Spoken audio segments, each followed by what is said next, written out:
नमस्कार दोस्तों, आपका स्वागत है अपनी हिंदी क्लास में। आज मैं कक्षा 8 की हिंदी की पाठ्य पुस्तक वसंत भाग 3 में आने वाले पाठ अकबरी लोटा के बारे में बताऊंगा, जिसके लेखक अन्नपूर्णानंद वर्मा जी हैं। पाठ का सार इस प्रकार है कि लाला झाऊलाल को खाने पीने की कोई भी कमी नहीं थी। काशी के ठटेरी बाजार में उनका मकान भी था। नीचे की दुकान से 100 रुपए मासिक किराया भी आ जाता था, इसलिए वे अच्छा खाते थे और अच्छा पहनते थे। पर उनकी पत्नी ने उनसे 250 रुपए की मांग की, जो उन्हें कभी एक साथ आंख सेकने के लिए नहीं मिले थे। लाला झाऊलाल 250 रुपए का प्रबंध करने में परेशान दिखाई देते हैं। पत्नी अगर अपने भाई से पैसे मांगकर लाएगी तो लाला जी के स्वाभिमान को आघात लगेगा। बाद में बिलवासी मिश्र मिलकर आश्वासन देते हैं, कल शाम तक घर पर मिलने की बात कही थी। उस समय कोई निश्चित बात तय नहीं की थी। सप्ताह के अंत में भी पैसे की व्यवस्था न होने के कारण लाला झाऊलाल के मन में विचारों का तूफान सा उठ रहा था। आज के दिन उन्हें पूर्ण विश्वास था कि पंडित विलवासी मिश्र अवश्य आएंगे, समस्या का समाधान करेंगे। इसी उधेड़पन में छत पर लटकते समय उनकी पत्नी ऐसे लोटे में पानी भरकर लाई जो उन्हें पसंद नहीं था।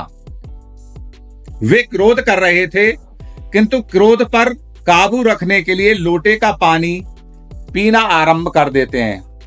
इतने में लोटा उनके हाथ से छूट जाता है। हाथ से छूटा हुआ लोटा गली में लुढ़कता हुआ जा रहा था। लाला झाऊलाल को न्यूटन के गुरुत्वाकर्षण का नियम याद आ जाता है। झाऊलाल के हाथ से छूटा हुआ लोटा मकान की तीसरी मंजिल से गिरा और दुकान के छज्जे से टकराकर वहां खड़े एक अंग्रेज के कंधे पर गिरा। उसमें से पानी निकला, जिससे अंग्रेज सिर से पैर तक भीग गया। अंग्रेजी भाषा में इस अंग्रेज ने लाला झाऊलाल को खूब गालियां दी। संयोगवश उसी समय पंडित विलवासी मिश्र वहां पर आ जाते हैं। उन्होंने उस अंग्रेज को कुर्सी देकर आंगन में बैठाया। उस अंग्रेज ने इशारे से पंडित विलवासी मिश्र से पूछा कि आप इस आदमी को जानते हैं? पंडित विलवासी मिश्र ने उत्तर दिया कि मैं ऐसे व्यक्ति को जानना भी नहीं चाहता जो कि रास्ता चलते हुए व्यक्ति पर पानी फेंककर उसे गीला कर दे। लाला झाऊलाल मिश्र पर अत्यंत क्रोधित हुए। अंग्रेज ने मिश्र जी से पूछा कि क्या करना चाहिए। वे बोले कि साहब, पुलिस रिपोर्ट कराई जाए। वे तत्पर हुए तो विलवासी मिश्र ने कहा कि साहब, मैं यह लोटा खरीद लूं? यह ऐतिहासिक लोटा है, आप इसे साधारण बर्तन न समझें। यह या तो हुमायूं और अकबर के जमाने का ऐतिहासिक लोटा है।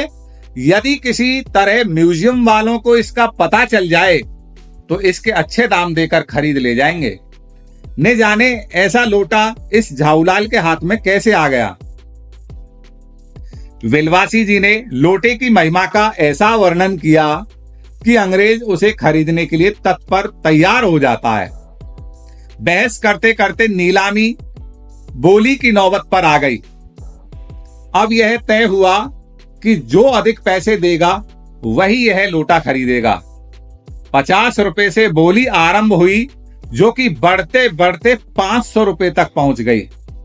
अंग्रेज ने जोश में आकर लोटे की बोली 500 रुपए लगा दी। विलवासी जी ने अफसोस प्रकट किया और अपने रुपए उठा लिए।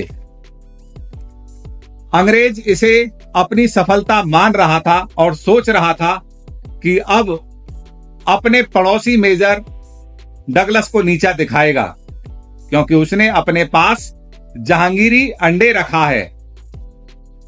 अब उसका अभिमान चूर चूर हो जाएगा, क्योंकि यह लोटा उससे भी पुराना है। अंग्रेज ने गर्व का अनुभव किया कि यह लोटा तो मेजर के जहांगीरी अंडे से काफी पुराना है। साहब, अंग्रेज ने पैसे दिए और चले गए। पंडित विलवासी मिश्र भी अपना काम निपटाकर अपने घर चल दिए और चैन की नींद सो गए। तो दोस्तों, इस पाठ का जो सारांश है वो यहीं पर समाप्त होता है। चैनल को सब्सक्राइब कीजिए, वीडियो को लाइक कीजिए, कमेंट कीजिए और अपने दोस्तों के पास शेयर कीजिए।